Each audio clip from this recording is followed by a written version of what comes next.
ماہ شعبان کا یہ سریع الاثر اور مجرب ترین عمل ہے جو بسم اللہ کی زینت ہے اور اللہ کے صفاتی ناموں کا عمل ہے، جس کے بارے میں اللہ والوں نے فرمایا کہ جو بندہ بھی یہ عمل کر لے گا، اس کی جو بھی حاجت ہوگی، چاہے وہ رزق کی تنگی کے متعلق ہو یا رشتے نہ ہونے کی وجہ ہو یا کاروبار میں بندش ہو، کاروبار ٹھپ ہو رہا ہو، چاہے آپ کی زندگی کا کوئی بھی مسئلہ ہو، انشاءاللہ تعالی اس عمل کی برکت سے وہ حل ہو جائے گا۔ اور وہ عمل یہ ہے، بسم اللہ الرحمن الرحیم، آپ پر خدا کی سلامتی، رحمتیں اور برکتیں نازل ہوں۔ میرے محترم عزیزو، چونکہ ہمارا آج کا عمل اسماء حسنہ سے متعلق ہے تو پہلے ان کی فضیلت کے بارے میں ایک حدیث سن لیں۔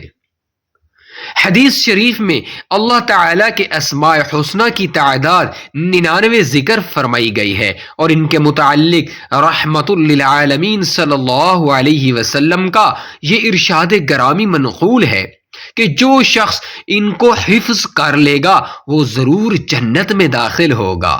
اور ظاہر ہے کہ آدمی کسی چیز کو حفظ اس لیے کرتا ہے کہ اس کا ورد کرنے میں سہولت ہو، اس لیے حفظ کرنے کے فرمان میں اشارہ ورد کا بھی ہے۔ تو اللہ تعالیٰ کے 99 ناموں کو یاد کرنا کوئی اتنا مشکل نہیں ہے، ہر بندہ ان کو یاد کر سکتا ہے، اور ان کا اجر اتنا بڑا ہے کہ اللہ کے نبی صلی اللہ علیہ وسلم فرما رہے ہیں کہ جو بندہ ان کو یاد کر لے گا وہ جنت میں ضرور داخل ہوگا۔ اس لیے آج سے سب بہن بھائی عہد کر لیں کہ ہم ان کو یاد کریں گے۔ روزانہ آپ 2 یا 3 نام یاد کریں، انشاءاللہ ایک ہفتے کے اندر آپ ان کو یاد کر لیں گے، اور ان کا ورد بھی جاری رکھیں تاکہ آپ اس اتنے بڑے اجر سے محروم نہ رہ جائیں۔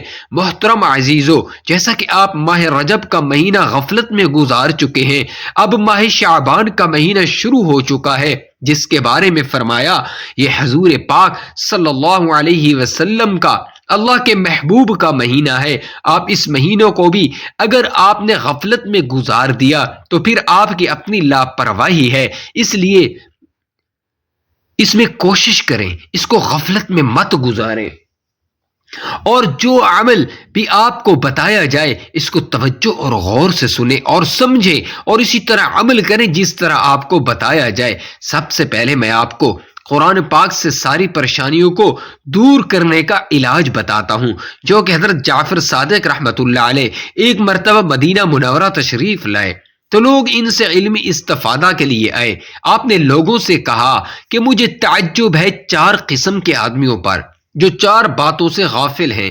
نمبر 1، مجھے تعجب ہے اس شخص پر جو مصیبت میں پھنسا ہوا ہو اور یا ارحم الراحمین نہ پڑھتا ہو، حالانکہ قرآن پاک حضرت ایوب علیہ السلام کے بارے میں ارشاد ہے، سورۃ الانبیاء آیت نمبر 83، جس کا ترجمہ ہے، اور ایوب نے جب اپنے رب کو پکارا کہ میں مصیبت میں پھنسا ہوا ہوں، آپ یا ارحم الراحمین ہیں۔ اس دعا کا فائدہ خود قرآن کریم نے یہ بیان کیا گیا ہے، سورۃ الانبیاء آیت نمبر 84، جس کا ترجمہ ہے، پس ہم نے ان کی دعا قبول کی اور ان کی تکلیف دور فرمائی۔ دوسرا، مجھے تعجب ہے اس شخص پر جو غم میں پھنسا ہوا ہو اور وہ دعا نہ پڑھے جو حضرت یونس علیہ السلام نے مچھلی کے پیٹ میں پڑھی تھی۔ وہ دعا یہ ہے، لا الہ الا انت سبحانک انی کنت من الظالمین، تیرے سوا کوئی حاکم نہیں، تو بے عیب ہے، میں گناہگار ہوں، سورۃ الانبیاء آیت نمبر 87۔ اس کا فائدہ قرآن پاک میں یہ بیان کیا گیا ہے، سورۃ الانبیاء آیت نمبر 88، جس کا ترجمہ ہے، پس ہم نے ان کی دعا قبول کی اور ان کو غم سے نجات دی، اور اسی طرح ہم دین نجات دیا کرتے ہیں۔ نمبر 3، مجھے تعجب ہے اس شخص پر جسے کوئی خوف لاحق ہو اور وہ دعا نہ پڑھے جو صحابہ کرام رضی اللہ تعالی عنہم نے خوف کے وقت پڑھی تھی۔ وہ دعا جی ہے، حسبنا اللہ و نعم الوکیل، سورہ آل عمران آیت نمبر 173۔ ہم کو اللہ اور کیا خوب کارساز ہے، اور اس کا فائدہ قرآن پاک میں یہ بیان کیا گیا ہے، سورہ آل عمران آیت نمبر 74، جس کا ترجمہ ہے، پس لوٹے وہ اللہ کی نعمت اور فضل کے ساتھ اور ان کو کوئی پریشانی نہیں ہوئی۔ پھر چوتھے نمبر پر فرمایا مجھے تعجب ہے اس شخص پر جو دشمنوں کے مکر و فریب میں مبتلا ہو اور وہ دعا نہ پڑھے جو فرعون کے خاندان کے ایک مومن نے پڑھی۔ وہ دعا یہ ہے افوض امری الی اللہ ان اللہ بصیر بالعباد، میں سوچتا ہوں اپنا کام اللہ کو، بے شک میں سونپتا ہوں اپنا کام اللہ کو، بے شک اللہ کی نگاہ میں ہے سب بننے۔ سورۃ المؤمنون آیت نمبر 44۔ اس کا فائدہ قرآن میں یہ بیان کیا گیا ہے سورۃ نمبر المؤمنون آیت نمبر 45، جس کا ترجمہ ہے پس اللہ نے ان کو ان کے برے مکر و فریب سے بچا لیا۔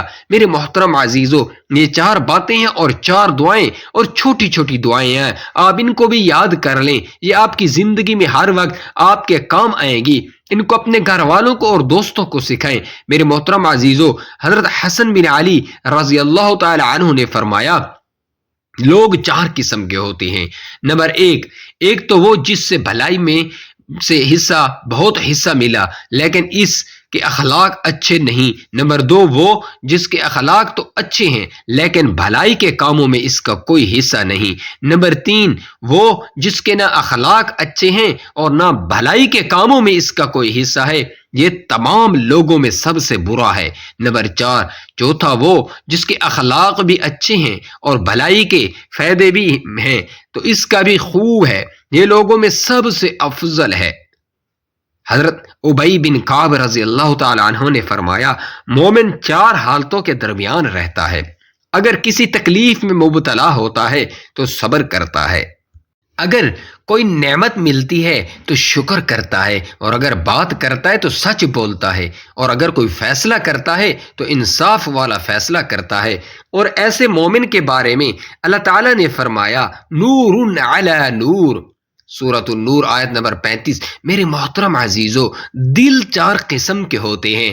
حضرت حذیفہ رضی اللہ تعالی عنہ نے فرمایا دل 4 قسم کے ہوتے ہیں۔ ایک وہ دل جس پر پردہ پڑا ہوا ہے، یہ تو کافر کا دل ہے۔ دوسرا 2 منہ والا دل، یہ منافق کا دل ہے۔ تیسرا وہ دل صاف ستھرا دل ہے جس میں چراغ روشن ہے، یہ مومن کا دل ہے۔ چوتھا وہ دل جس میں نفاق بھی ہے اور ایمان بھی۔ ایمان کی مثال درخت جیسی ہے، یہ عمدہ پانی سے بڑھتا ہے، اور نفاق کی مثال پھوڑے جیسی ہے جو پیپ اور خون سے بڑھتا ہے۔ ایمان اور نفاق میں سے جس کی صفات غالب آ جائے گی وہی غالب آ جائے گا۔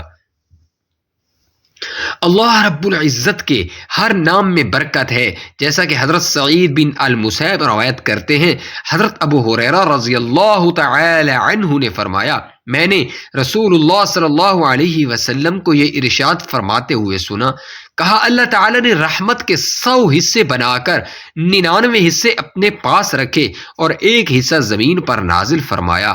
مخلوق کی بہم ایک دوسرے پر شفقت اور مہربانی اسی 1 حصے کی بدولت ہے، حتیٰ کہ گھوڑی جو اپنے بچے پر سے پاؤں ہٹا لیتی ہے کہ مبادا اسے تکلیف پہنچے، یہ بھی اسی وجہ سے ہے۔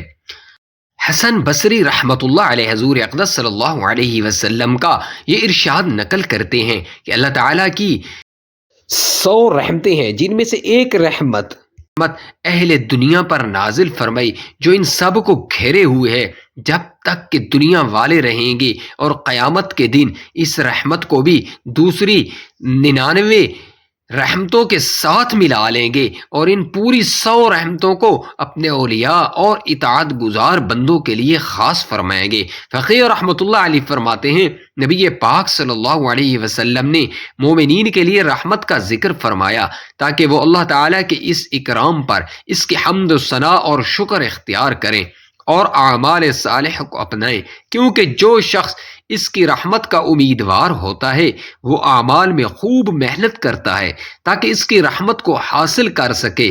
اللہ تعالیٰ کا ارشاد ہے جس کا ترجمہ ہے بے شک اللہ تعالیٰ کی رحمت نیک کام کرنے والوں کے قریب ہے۔ دوسری جگہ فرماتے ہیں جس کا ترجمہ ہے سو جو شخص اپنے رب سے ملنے کی آرزو رکھے تو نیک کام کرتا رہے۔ پھر ارشاد فرمایا اور میری رحمت تمام اشیاء کو محیط ہو رہی ہے، یعنی ہر چیز کو میری رحمت کا حصہ ملتا ہے۔ حضرت ابن عباس رضی اللہ تعالی عنہ فرماتے ہیں جب یہ آیت نازل ہوئی تو شیطان اکڑنے لگا کہ میں بھی تو اشیاء میں سے ایک شے ہوں، لہذا مجھے بھی رحمت سے حصہ ملے گا، اور ایسے ہی یہود و نصارہ نے اکڑنا شروع کیا۔ پھر جب دوسرا حصہ آیا جس کا ترجمہ ہے تو وہ رحمت ان لوگوں کے نام تو ضرور لکھوں گا جو اللہ تعالیٰ سے ڈرتے ہیں اور زکوٰۃ دیتے ہیں اور ہماری آیتوں کی تصدیق کرتے ہیں، نازل ہوا، جس کا حاصل یہ ہے کہ میں اپنی رحمتیں ان لوگوں کے لیے مخصوص کروں گا جو شرک سے بچتے ہیں، زکوٰۃ دیتے ہیں اور ہماری آیتوں پر ایمان لاتے ہیں۔ تو ابلیس یہ سن کر مایوس ہو گیا۔ البتہ یہود و نصارہ کہنے لگے ہم شرک سے بچتے ہیں، زکوٰۃ بھی دیتے ہیں، اس کی آیات پر ایمان بھی رکھتے ہیں۔ تو پھر اللہ تعالیٰ کا ارشاد پاک نازل ہوا جس کا ترجمہ ہے لوگ ایسے رسول نبی امی کا اتباع کرتے ہیں، یعنی جو لوگ حضرت محمد مصطفیٰ صلی اللہ علیہ وسلم کی تصدیق کرتے ہیں۔ تو یہ سن کر یہود و نصارہ بھی مایوس ہو گئے اور رحمت صرف مومنین کے لیے باقی رہی۔ ہر مومن پر واجب ہے کہ اللہ تعالیٰ کی حمد و ثنا اور شکر کرے کہ اس نے اسے ایمان کی دولت سے نوازا ہے، سرفراز فرمایا۔ اسے اپنے رب کریم سے دعا مانگتے رہنا چاہیے کہ وہ اس کے گناہوں سے درگزر فرمائے، جیسا کہ یحییٰ بن معاذ رازی رحمۃ اللہ علیہ سے منقول ہے، وہ کہا کرتے تھے اے اللہ تو نے ہمارے لیے ایک رحمت اتاری اور اس سے ہمیں اقرار بخشا، یعنی اسلام نصیب ہوا، تو جب ہم پر 100 رحمتیں نازل فرمائے گا تو ہم کیسے تیری مغفرت کے امیدوار نہ ہوں گے۔ اور انہی یحییٰ بن معاذ کا ذکر ہے، فرمایا کرتے اے اللہ اگر تیرا ثواب فرما برداروں کے لیے اور تیری رحمت گنہگاروں کے لیے ہے تو میں گناہ گاروں میں سے نہیں ہوں، میں فرما برداروں میں سے نہیں، مگر تیرے ثواب کا ضرور امیدوار ہوں اور میں گناہ گاروں میں سے ہوں، لہذا تیری رحمت کی امید رکھتا ہوں۔ اور انہی سے یہ بھی منقول ہے، فرمایا کرتے تھے اے اللہ تو نے جنت کو پیدا فرمایا اور اسے اپنے اولیاء کے لیے دعوت قرار دیا اور کافروں کو اس سے مایوس کر دیا، اور فرشتے ایسے بنائے کہ انہیں اس کی حاجت نہیں اور تو خود اس سے غنی ہے، پھر اگر ہم ایسوں کو بھی عطا نہ فرمائی تو آخر یہ لوگوں کو ملے گی، کن لوگوں کو ملے گی؟ حضرت ابو سعید خدری رضی اللہ تعالی عنہ سے روایت ہے، رسول اللہ صلی اللہ علیہ وسلم نے ارشاد فرمایا کہ ایک ایسا آدمی بھی جنت میں داخل ہو گیا جس نے کبھی کوئی نیکی نہ کی تھی کہ موت کا وقت آ گیا تو وہ اہل و عیال سے کہنے لگا میں جب مر جاؤں تو مجھے آگ میں جلا کر پھر راکھ وغیرہ پیس کر اس کا نصف حصہ ہوا میں اڑا دینا اور نصف سمندر میں بہا دینا۔ چنانچہ اس کے مر جانے کے بعد گھر والوں نے وصیت کے مطابق یوں ہی کیا۔ ادھر اللہ رب العزت نے سمندر کے پانی اور خشکی کی ہوا کو حکم فرمایا کہ اس کے اجزاء کو جمع کرو۔ دونوں نے اس کے اجزاء کو جمع کیا۔ اللہ تعالیٰ نے دوبارہ زندہ کر کے سوال فرمایا کہ تجھے اس کام پر کس نے تیار کر دیا؟ عرض کیا تیرے خوف نے اے اللہ، بس اسی پر اس کی مغفرت ہو گئی۔ حضرت عطا رحمۃ اللہ علیہ ایک صحابی رضی اللہ تعالی عنہ سے روایت کرتے ہیں کہ ایک دفعہ رسول اللہ صلی اللہ علیہ وسلم ہمارے پاس تشریف لائے اور جب بیر خوش حدیث کر رہے تھے، خوش طبی کر رہے تھے، ارشاد فرمایا تمہیں حد سے زیادہ سوجتی ہے حالانکہ دوزخ تمہارے پیچھے لگی ہوئی ہے، باخدا میں تمہیں پھر ہنستا ہوا نہ دیکھوں۔ یہ فرما کر واپس تشریف لے گئے اور ہم تھے کہ گویا سروں پر پہاڑ گر گیا۔ تھوڑی دیر بعد آپ صلی اللہ علیہ وسلم پھر تشریف لائے اور ارشاد فرمایا کہ میرے پاس جبرائیل علیہ السلام آئے اور کہا کہ اے اللہ تعالیٰ ارشاد فرماتے ہیں کہ آپ میرے بندوں کو میری رحمت سے کیوں مایوس کرتے ہیں؟ میرے بندوں کو سنا دیجئے کہ میں بہت ہی بخشنے والا مہربان ہوں اور بے شک میرا عذاب بھی بڑا دردناک ہے۔ حضرت عبداللہ بن یزید رحمۃ اللہ علیہ نقل کرتے ہیں کہ نبی پاک صلی اللہ علیہ وسلم نے ارشاد فرمایا کہ اللہ تعالیٰ کے ہاں اپنے بندوں کے گناہوں کو بخش دینا کوئی بڑی بات نہیں۔ تم سے پہلے لوگوں میں ایک آدمی تھا جس نے 99 قتل کیے تھے، وہ ایک رہب کے پاس آیا اور کہنے لگا میں نے 99 قتل کیے ہیں، کیا میرے لیے توبہ کی گنجائش ہے؟ ریب کہنے لگا، بالکل نہیں، تو نے بے حد ظلم کیا ہے۔ اس نے لپک کر ریب کو بھی قتل کر دیا اور پھر کسی دوسرے ریب کے پاس گیا اور کہنے لگا، میں نے 100 آدمی قتل کیے ہیں، آپ میرے لیے توبہ کی کوئی صورت ہے؟ ریب نے کہا، تو نے ظلم بے حد کیا، تم میں کچھ نہیں کہہ سکتا۔ البتہ یہاں پر قریبی 2 بستیاں ہیں، ایک کو بصری اور دوسری کو کفرہ کہتے ہیں۔ بصری کے لوگ نیک ہیں، اہل جنت جیسے اعمال کرتے ہیں، اس بستی میں کوئی اور طرح کا آدمی نہیں ٹھہر سکتا، اور کفرہ میں برے لوگ ہیں اور دوزخیوں والے اعمال کرتے ہیں، اس ایریے میں کوئی اور طرح کا آدمی نہیں ٹھہر سکتا۔ تو اگر اہل بصری میں قیام کرے اور انہی جیسے آباد شروع کر دے تو تیری توبہ میں کوئی شک نہیں۔ یہ آدمی اس بستی کا ارادہ کر کے چل دیا، ابھی دونوں بستیوں کے درمیان تھا کہ موت آ گئی۔ رحمت اور عذاب کے فرشتوں نے آپس میں جھگڑنا شروع کیا اور اللہ تعالیٰ سے ان کے متعلق سوال کیا۔ ارشاد ہوا کہ دونوں بستیوں کا درمیانی فاصلہ پیمائش کرو اور یہ شخص جس بستی کے قریب ہو وہاں کے لوگوں میں شمار کر لو۔ چنانچہ پیمائش کرنے پر چند انچ کی مقدار بصری کے قریب پایا گیا اور وہیں کے لوگوں میں شمار ہوا۔ میرے محترم عزیزو، اللہ تعالیٰ کی ذات کتنی رحیم کریم ذات ہے، اتنے بڑے مجرم کو بھی اللہ تعالیٰ نے ایک بہانے کے ذریعے بخش دیا۔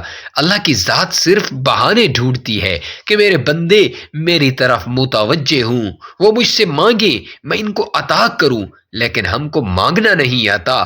اللہ تعالیٰ کے بے شمار خزانے ہیں، وہ جتنا بھی عطا فرمائے ان میں سے کبھی کوئی کمی نہیں آتی، لیکن افسوس ہم کو مانگنے کا طریقہ ہی نہیں آتا، ہم سیکھتے بھی نہیں ہیں۔ اللہ تعالیٰ خود فرماتا ہے، کوئی ہے مجھ سے زیادہ محبت کرنے والا؟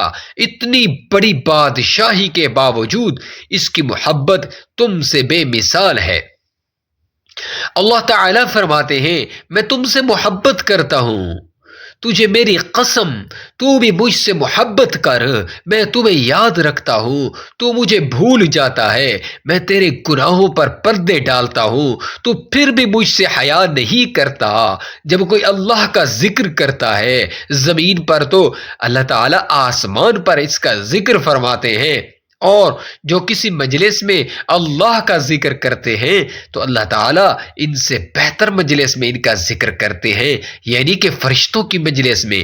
میرے محترم عزیزو، دل کو اللہ کی محبت سے بھر دو، اللہ کی قسم عرش بھی اس دل کے سامنے چھوٹا پڑ جاتا ہے جس میں اللہ کی محبت اتر جاتی ہے، عرش بھی چھوٹا ہے جس میں اللہ آ گیا، جبکہ سوئی کے ناکے سے تنگ ہے وہ دل جس سے اللہ نکل گیا، جس سے اللہ کا تعلق محبت معرفت نکل گئی، سوئی کے ناکے سے بھی تنگ ہے۔ تو مرنے سے پہلے اپنے اندر سے جی لگا لے، اللہ کی قسم کوئی کائنات کی شکل، کوئی نغمہ، کوئی نعمت، کوئی مشروب، کوئی غذا، کوئی تخت، کوئی جلوہ، کوئی نظارہ دل کی دنیا کو آباد نہیں کر سکتا، یہ آباد صرف اللہ سے ہوتا ہے۔ اگر اللہ ہوگا تو یہ آباد ہوگا، اگر اللہ نہ ہو تو کائنات کا حسین سے حسین منظر بھی اس کی دنیا کو ویران رکھے گا۔ اس کے دل کا دیا نہ جل سکا، نہ کوئی جلا سکتا ہے، نہ کبھی جلے گا۔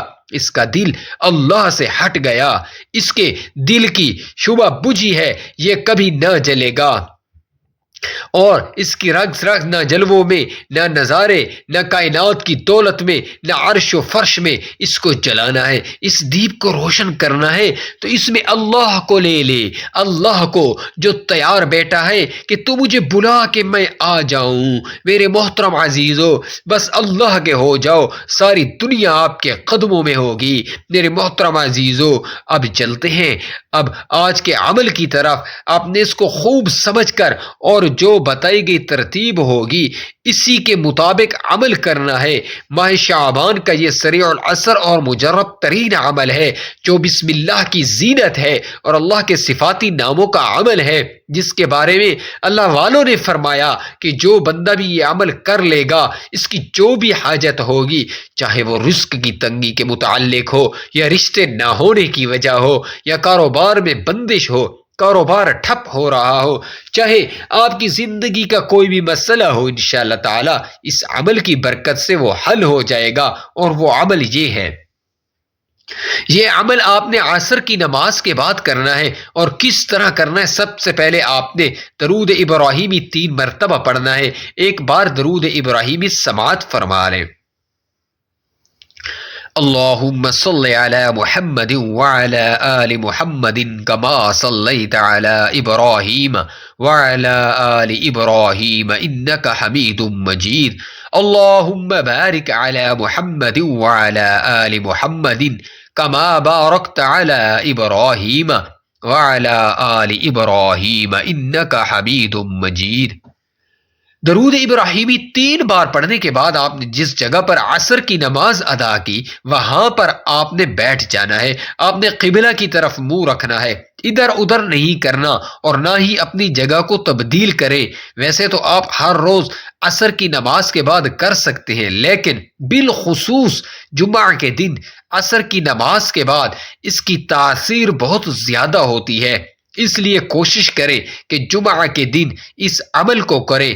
آپ جب قبلہ رخ بیٹھ جائیں، ادھر ادھر نہ دیکھیں، تو پھر آپ نے اللہ رب العزت کی یہ 3 اسماء حسنی پکارنے شروع کر دینے ہیں، جو بسم اللہ کی زینت ہے، یعنی کہ بسم اللہ کے اندر یہ تینوں نام ہیں، یا اللہ، یا رحمان، یا رحیم۔